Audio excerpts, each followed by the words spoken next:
Good morning. I'm Jim Simon with the American Sugarcane League.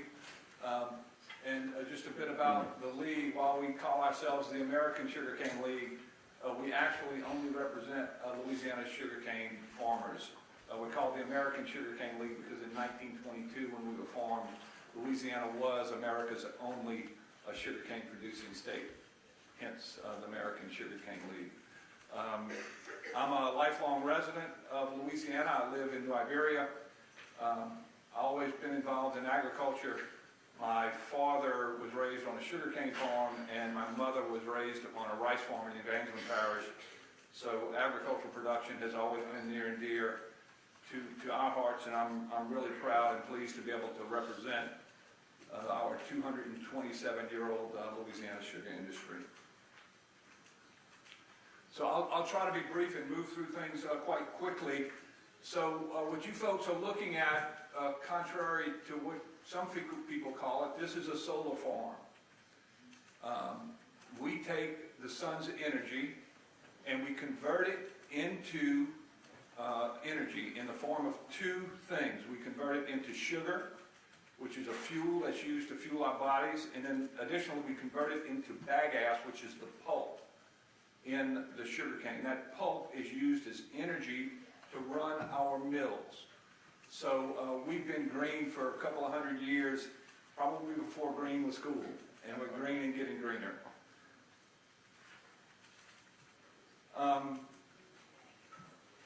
We don't call this a solar farm, we call this a solar field, as a farm is where something is grown. So we refer to this as a solar field, and the prior one a solar farm. So let's go over some information with regards to our industry. Before I do that, I would just like to run through the districts that you all represent and give you some idea of sugarcane production in each of your districts. Commissioner Campbell, you have a little bit of cane in your district in Concordia Parish, in the southern tip of Concordia, a couple hundred acres. Commissioner Lewis, all along the river, we figure that you've got probably 15% of our sugarcane acreage in the state, somewhere around there. Commissioner Scrometta, you've got just a tad, I think, in lower St. Charles Parish, a couple of hundred acres there. Commissioner Francis, you probably got about 30% of Louisiana's sugarcane acreage in your district. And Commissioner Brain, we figure you've got about 50 to 60% of Louisiana's sugarcane industry in your district. So a look at an industry overview and what sugarcane means to our state. So we provide 17,000 direct and indirect jobs. We have a $3 billion economic impact. There are 450 cane farming families in Louisiana. Sugarcane is processed at the 11 raw sugar mills in Louisiana. So we take sugarcane and make raw sugar with it. That's a product very similar to sugar in the raw. And after that, it's sent to a refinery where it's converted into white table sugar. This past year, we harvested cane on some 475,000 acres. And if you do the math on those 17,000 jobs in that 475,000 acres, every 28 acres of sugarcane in Louisiana supports one Louisiana job. So we're critically important to the state, and primarily in the small rural areas where sugarcane is grown and processed. We are, in essence, tenant farmers. We rent the majority of our land. Some 75% of the land where sugarcane is produced is rented. So we farm at the pleasure of the landowner, and we understand that. Let's be perfectly clear in our discussions. The American Sugarcane League has always fought for landowner rights, and we think that landowners within reason should have the right to do with their property as they see fit, as long as it doesn't detrimentally impact neighbors and those kinds of things. We are not opposed at all to solar production. We're here to discuss that a bit today. But we want our state and local elected officials to be educated as to sugarcane and agriculture in general and the potential impacts that solar has on agricultural interests. So let's talk a bit about tax incentives And as we appreciate tax incentives, they're designed to create jobs. And what puzzles us is that there's a potential that tax incentives could be used to eliminate jobs. And we think that solar does have a potential, if not done right, to eliminate jobs. I'll move right to the meat of how this might happen. So this is a map of land use in Louisiana. And you can see the purple areas, if I can get this cursor to, here we go. The purple areas here, all the purple is where sugarcane is grown in the state. The map cuts off a little bit of the northern reaches of sugarcane production, but you can see where sugarcane is primarily grown along the ridges of Bayou Teche, the river, and Bayou Lafourche, and then these small little ridges here to the south. So last month, you had a speaker that came before you, I think Dr. Chambers from UL Lafayette. And I thought, I watched his presentation, I thought Dr. Chambers did a pretty good job of laying out solar. And he mentioned a number of concerns. And one thing he mentioned was that the state has about 8 million acres of sugarcane, of agricultural land. And mentioned that he thought that about 49,000 acres would be, of agricultural land would be consumed in solar production. And that's 0.6%, which doesn't seem to be significant. But let's talk specifically about how small acreage is of sugarcane land converted into solar can have a detrimental impact. Primarily in these areas along Bayou Lafourche and Bayou Teche and the river. So we have 11 raw mills, as I mentioned. One mill needs about 25,000 acres to support it. So you have to get to a critical mass. You've got to be able to move enough sugarcane through that mill to be able to use that asset up as much as you can, 25 to 30,000 acres.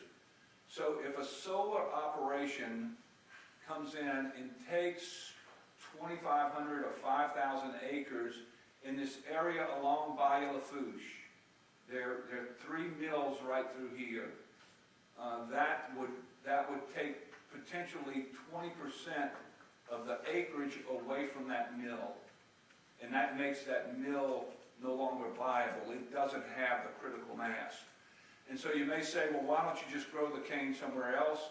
And that simply in that area along Bayou Lafourche, there's no other available area around there to grow sugarcane.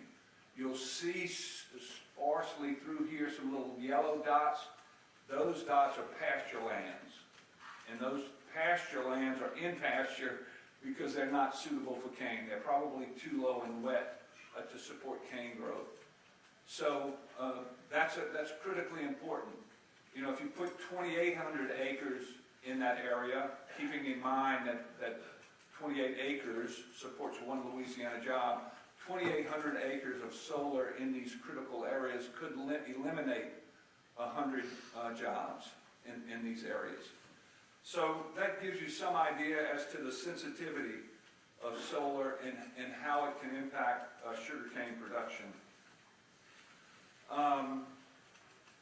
So, you know, as I said, we're not at all opposed to solar, but it needs to be done right.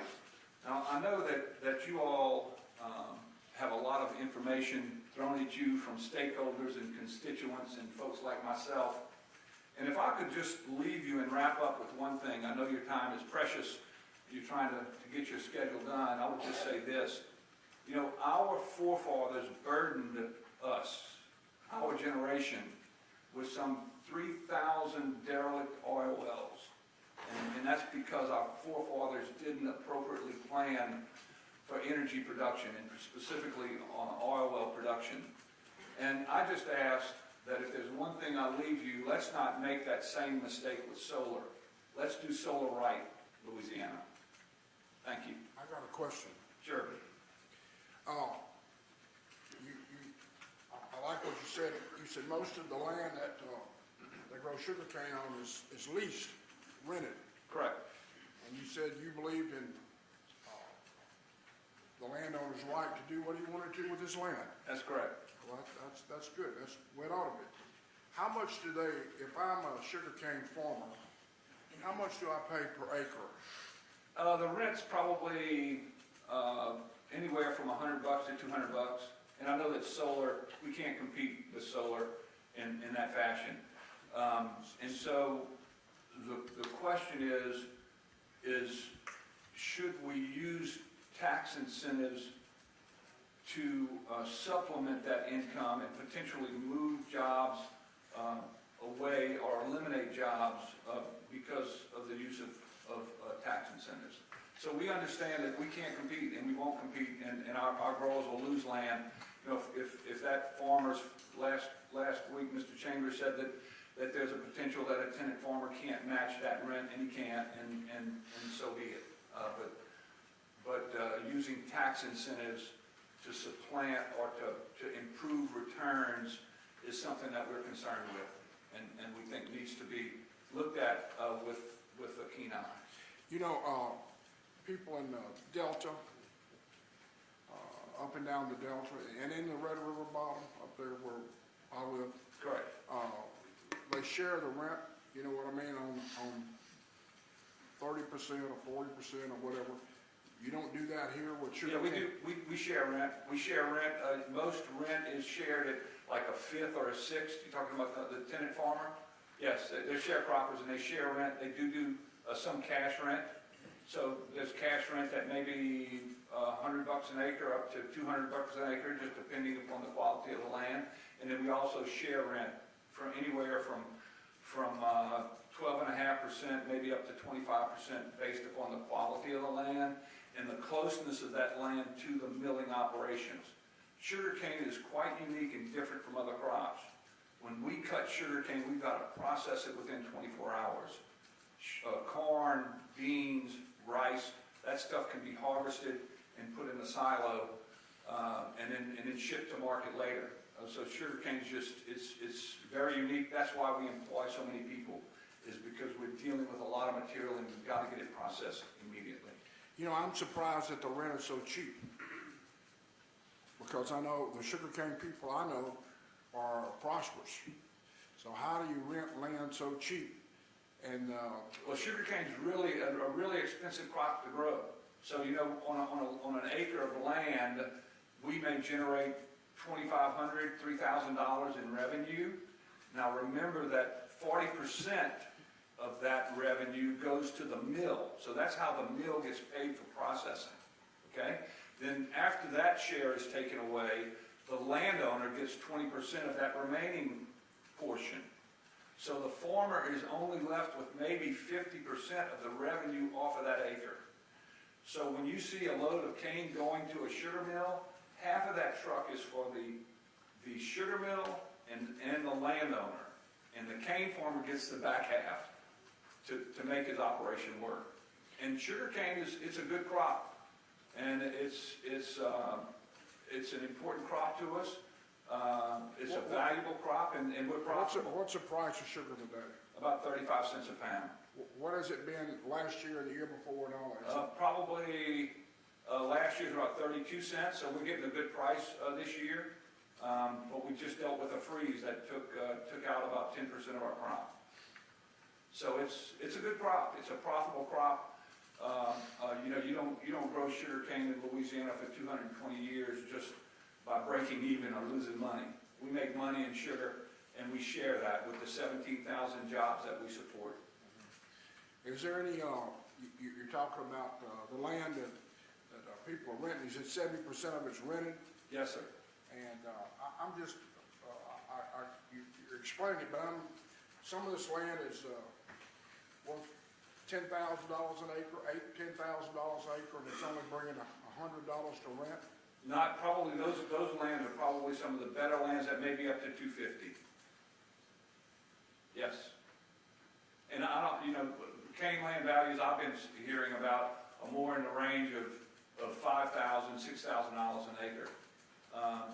You know, if you get some really prime land that may have potential for commercial development, maybe you get up to 10,000 an acre.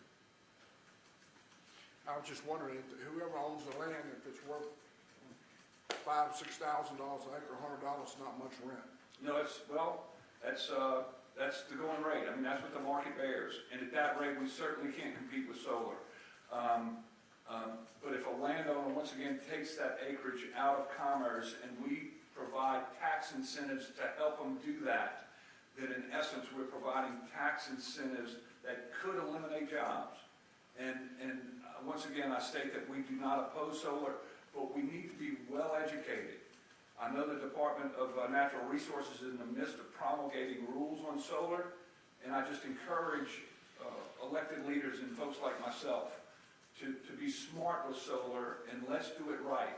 Let's not leave ourselves in the same position that our forefathers left us in, where we're dealing with 3,000 derelict oil wells. So let's do it right, Louisiana. Well, up in North Louisiana, we have a lot of big farmers. Some farm 10,000 acres, 5,000 acres, 3,000 acres.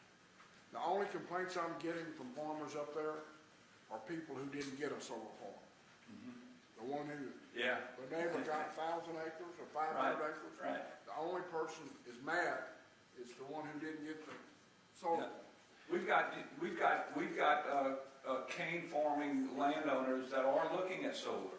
And what they're doing is they look at a solar opportunity and they may say, you know, I've got 200 acres of land, generally we call that in the back of our fields, that are low and unproductive.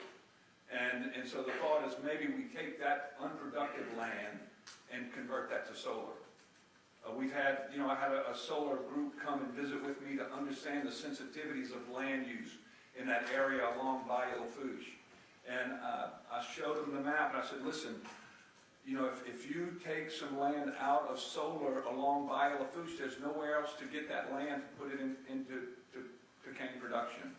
And he said, well, I'm understanding what you're saying. Maybe we should look at floating solar. So there's a bunch of different opportunities. I don't know them all. Well, anyway, this farmer, he's one of the largest farmers in Louisiana. And he's looking at a couple of thousand acres of his best land. Not stiff land, not best land. Ice cream land, as you would call it. Yep. Well, he's way, way ahead of all the cotton he'll ever grow. I understand. At $800 an acre. Right. So it's sort of hard to tell a guy that's got 2,000 acres or 1,000 acres, and they're willing to pay $800 an acre, you know, $800,000 a year, and he didn't have to fool with anything. Yep. I understand So that. And as you move more into your area, Commissioner, the sensitivities are not nearly what it is along Bayou Lafourche and Bayou Teche, where you know, we've got a $3 billion industry supported by those sensitive acres. And so as you move further west and north, the sensitivities certainly aren't as strong. You get out further west in Commissioner Francis's area, where some of the poor lands in the prairie that have trouble even growing rice, maybe it's appropriate for some of those lands. But to use tax incentives to eliminate sugar jobs in really sensitive areas, we just question that. Why don't we use those tax incentives to put less sensitive lands into production? Well, I appreciate your presentation. It makes everybody think, but I want you to be aware that there are a lot of people being offered these programs all over Louisiana. I've got my phone's ringing off the wall now. People wanting to put solar on their farms, and the only people I hear really complaining, no matter what their land is like, is the ones not getting one.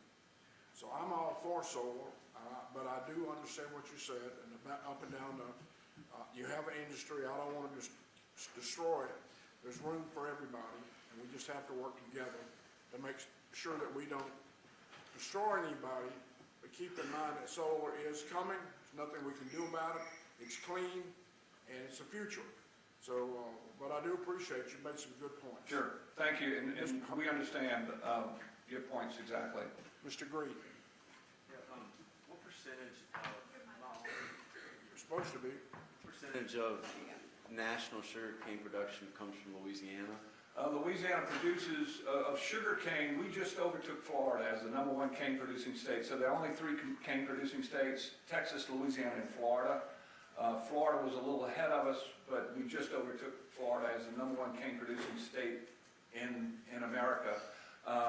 Contrary to what most folks in Louisiana think, there's more sugar in the U.S. produced from sugar beets than sugar cane. But Louisiana produces about 20% of America's sugar production. Every cane farmer in Louisiana produces enough sugar for 125,000 Americans. So, you know, that's pretty significant that our state is so important in food security for our country.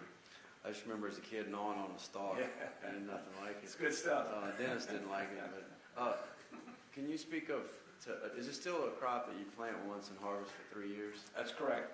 And then, speaking of subsidies, just to try to make apples to apples, what's the status of price subsidy for sugarcane relative to other crops?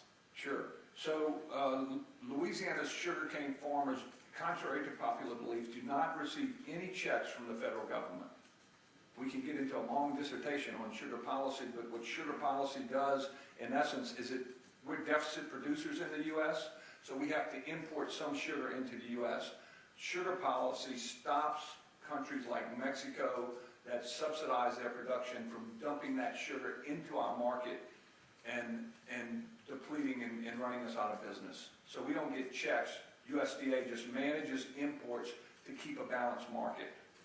Most of the other commodity groups have loan deficiency payments and different kinds of payments where they get in direct checks. Sugar farmers do not get direct checks. And do you know the status of the increase in the production costs relative to the fertilizer costs? Well, you get different stories of fertilizer, but fertilizer costs, regardless of what commodity you're growing, you know, probably 100% increase in fertilizer costs, fuel costs, all of those kinds of things. We're fortunate that this year we're getting a little bit better price to offset some of that additional cost. And you mentioned planting sugarcane. That's something that's very unique about cane that makes solar concerning to us. So if you have a landman going out to potentially lease solar, and he goes and finds 10,000 acres and starts leasing up land, so a farmer doesn't know if that land is going to come to fruition with regards to actual solar development, but farmers have to make long-term decisions. So you plant cane today and you grow off of those same roots for 3 or 4 years. And so, you know, you have to decide to plant today, and in 2 years you could have solar on that property, and you've lost the value of that plant cane in that planting. So that just another unique aspect to sugarcane. So if I understand you correctly, your 2 main concerns are, and I think we have to think ahead on the decommissioning of solar, like they didn't on the orphan wells. We have to do that a priori on the front end. But also, if the number of sugarcane farmers reduce to a critical value, then those are left with essentially the cost of producing it through the mills. Correct. Well, cane, every farm size is increasing, so our cane acreage is holding and even increasing a little bit. But what's critical are the milling sites and having cane close enough to the milling sites to keep those sites viable. So, you know, like you could take some land out in Napoleonville, Louisiana, and just say, well, Jim, y'all go find 2,000 more acres. Well, that 2,000 more acres is only available in northern Point Cavite. And so then you've got to truck that cane, and it becomes not a viable proposition. Jim, in order for electricity to be sold on the grid, this is a solar farm. No, I'm sorry, you turned on The people have to come before us and we sign a power purchase agreement with them. And doing so, we're going to look at the landowner's lease, and there's not going to be any orphan wells in this deal. And Good. I know one of our experts here is Emery Belton. I don't know if he's here, but he's been a go-to guy on making sure we don't have any orphan well situations in there. And here's another thing I wanted to point out. Yesterday I had lunch, and I drank a Coke sweetened with cane syrup. And I'll tell you what, I guess Pepsi and others have it too, but I found it much more tasty than a dang old corn syrup. Can I video you right now?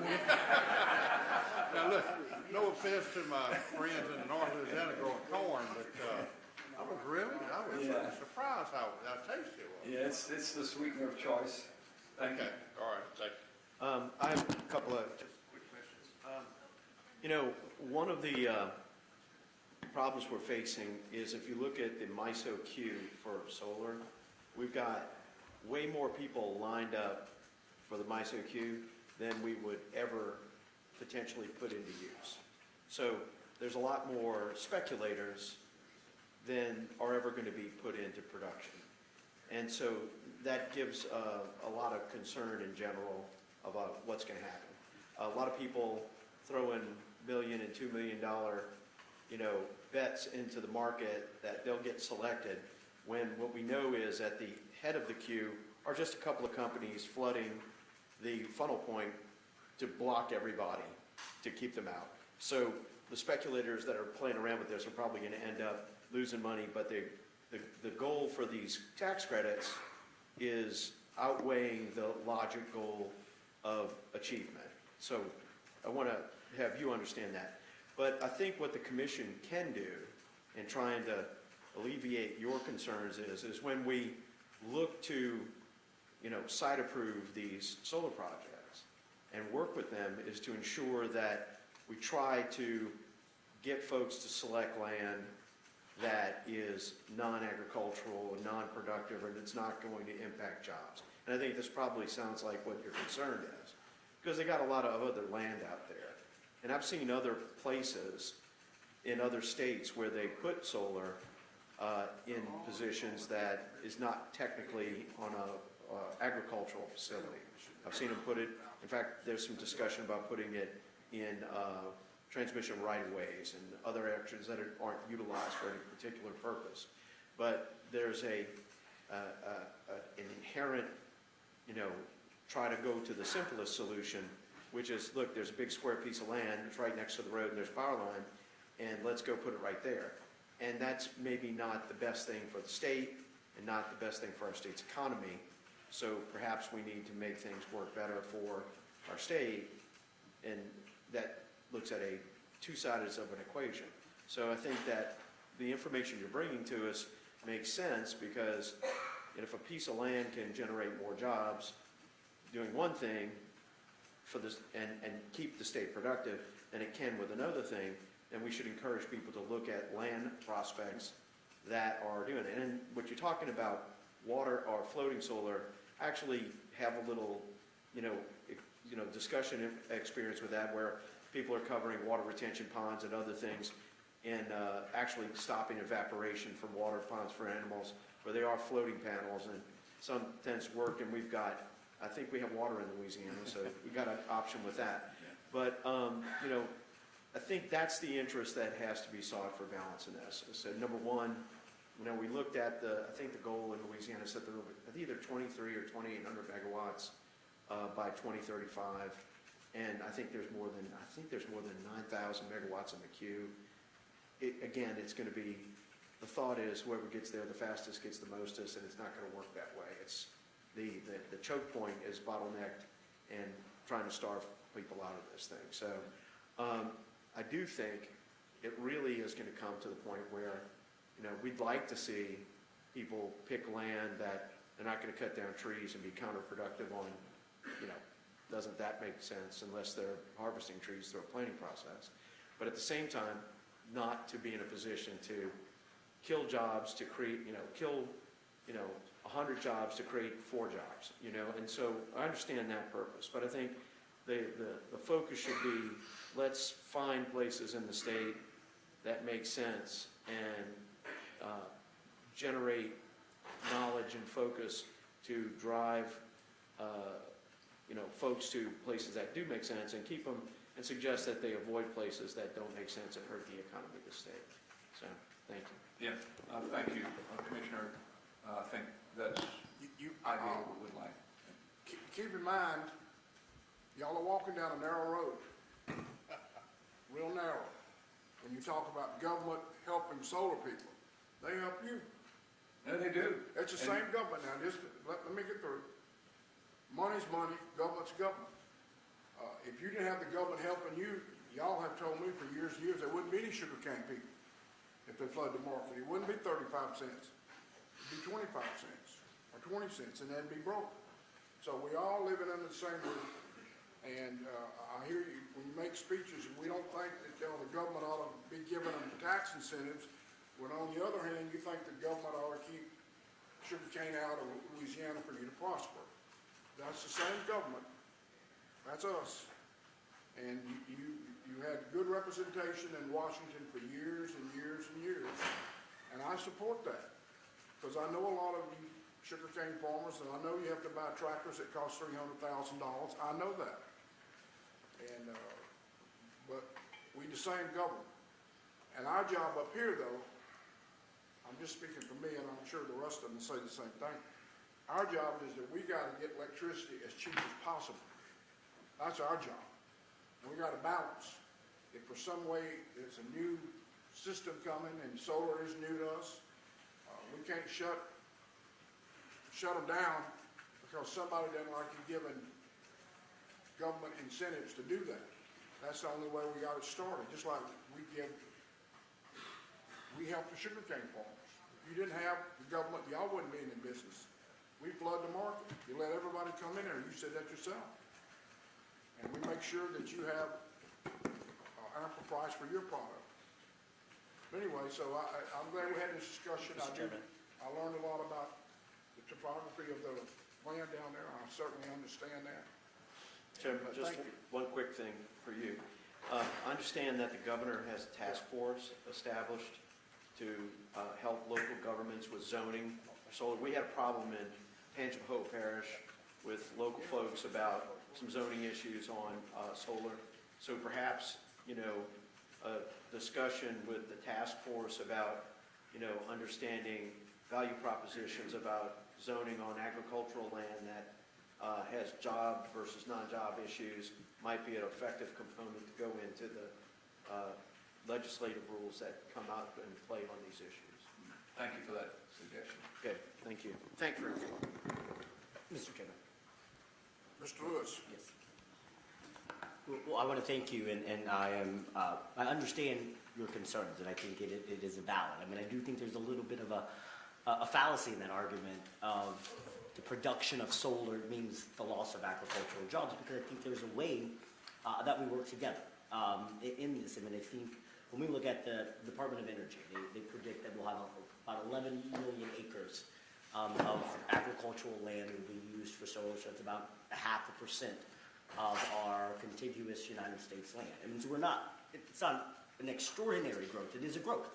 But I think there's some interesting dynamics that are happening. So I wanted to ask, are you familiar with the National Renewable Energy Laboratory? I'm familiar with a number of renewable things, but I'm not specifically familiar with that laboratory. Yeah, so I didn't expect you to, so that wasn't a trick question. I was more of a curiosity to make sure I wasn't explaining something to you that you already knew. And so what they've been doing is looking at agrovoltaics, which is the study of how solar and crops can grow together. And in this production, we're seeing these pilot programs across the nation that has been balancing, I think, the concern of agriculture, but also, as Chairman Campbell was mentioning, the demand and the need. And I think you're right. I mean, we know that agricultural land is targeted for solar development because it's already flat. It's naturally closer to roads. And it's naturally closer to transmission lines, which means the incentive of what we are trying to do with solar production makes sense in an agricultural ecosystem. And so what I'm offering is I think there's an opportunity for us to really work together and think about a solutions that doesn't destroy agriculture. And I'm not sure I'm there yet that the production of solar has really produced the lack of jobs. I mean, I think we saw, we'll see in the new farm bill that I think Congress is working on, and some of the work that was put in to some of the federal funds about keeping agricultural funding. But I would love to sit down with you and some solar developers and have this kind of conversation about how we do this, because I think there is a way for us, if we start talking, and I think you're right, we don't want to end up in a situation like orphan wells, but I think that the strategy for us is how do we know what's coming for the future, protect what we have been doing, but have everyone in an equal playing field. And so, I mean, I think that is my challenge, because I do think we use tax credits a lot, and I'm a tax policy analyst person, so I can rip and rave about a lot of tax credits that this state gives out that we probably shouldn't. But I'm not sold yet that this is going to cause such a problem, but I think there are ways that science is developing if we have those constructive conversations that bring us into a place where agriculture is protected, but also the development of cleaner, renewable energy that provides a cheaper cost for people is great. Because my challenge is if people can't afford their light bill, it's going to be hard pressed to go in the store and keep buying your products. Correct. And so that cycle is going to come back eventually at some point if we don't solve it. So jobs may be lost because there may be a less of demand. And then we get into a point where Congress is changing agricultural laws to import more sugar. And so we're back at the same problem that you're concerned with. And so that's what I'm saying we probably need to step back and do a little bit of a balanced approach on. But I'm looking forward to hopefully sitting down with you some more and really digging into this. Yeah, I'd love to do that. Hey, Brandon, you think we'll have a technical conference on this? It sounds like it's a pretty interesting subject, getting bigger every day. Well, and there are, I know we've all kind of touched on it, and y'all touched on it. There are a couple of resolutions that came out of the legislature within the last few years. I think one was last year, one the year before, that designated the Department of Natural Resources to adopt rules on a couple of different issues. One is on this issue of the best practices for permitting or model ordinances that came out, that was 2 years ago. I sit on that group, and those rules I think the draft rules have already come out now for Department of Natural Resources. The second issue is the one about the orphan well issue. Yeah. Or the corollary of that was adopted last year, and the Senator Allan, I think Representative Couson's resolution, adopting essentially model rules about bonding requirements, that type of stuff, and we're somewhat involved in that process as well. And there's actually a third group that I sit on as well, called the Emerging Energy Task Force, which is looking at potentially taking items in the mineral code and transitioning those to cover solar, wind, any other new types of technology. So it's being hit all over the place as well. And maybe just giving an update on that type of stuff and the progress would be helpful as well. I don't know, just for the general public's understanding, that if it's a real estate, that's the Louisiana legislature. If it's electricity, it's the Public Service Commission. I think we're both play here. And it makes it, when you got two different government agencies, it makes it more complicated, but I think, sounds like this train wreck's coming. We need to address this, Okay, thank you. Brandon, do we have somebody on the governor's task force? Yes, me. Okay. I said which task force, there's multiple ones. That's what I was just talking about. There's the model solar ordinance, which is the one looking at what Commissioner Schmidt was talking about, like land use as far as for like buffer zones, location, that type of stuff. That one's been going on for a couple of years. That's DNR's heading that, and then we've got the Emerging Energy Task Force, which I sit on that one, and then there's the third one, which is dealing with the decommissioning portion. But we are directly involved in all that. Thank you, Jim. Thank you, folks. I appreciate the opportunity to come before you. Thank you for coming. You're very good at what you're trying to do.